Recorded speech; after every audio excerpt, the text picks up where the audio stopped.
This is Katura with BlueNotary, and today we're talking about the bill of sale, a small document that can cause surprisingly big problems.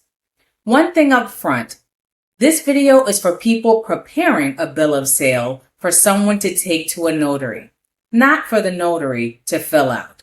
We're on the prep side of the table today.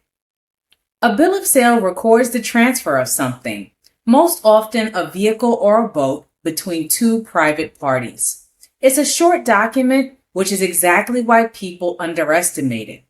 But a small form with the wrong number on it can create big problems downstream. So here's the situation.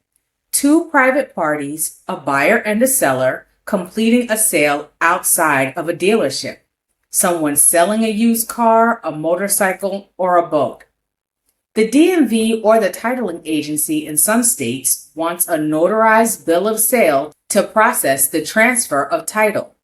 That's when it lands on your desk. Here's the field that causes the most damage: the vehicle identification number, the VIN, or on a boat, the hull identification number. One transposed digit and the title work bounces at the DMV. So when you prepare this document, verify the VIN character by character against the title or the vehicle itself. This is the number one preventable error on a bill of sale. Next, confirm the sale price and the date of sale, and check whether the sale is as is. Most private party sales are, and it should be explicitly marked, because it protects the seller from claims that the vehicle was defective. If there's an odometer reading, confirm it's recorded accurately, since federal law requires a mileage disclosure on most vehicle transfers. Then, as always, make sure the buyer's and seller's names match their identification exactly. On witnesses, requirements vary by state.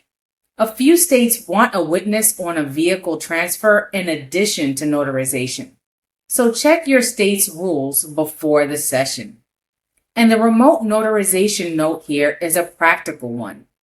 In some states, DMVs are still catching up on accepting electronically notarized titles and bills of sale. So have the signer confirm with the DMV that an electronically notarized version will be accepted before you schedule a session. It's a 2-minute check that prevents them from completing the entire session and then being told the DMV won't take it. So to summarize, document prep for this includes checking the VIN, confirming the price and date, marking if the sale is as is, checking the odometer, and confirming that the DMV will accept wrong. Like, follow, and subscribe if this was useful. And remember, whether you're preparing documents or notarizing them, BlueNotary.us is where online notarization happens.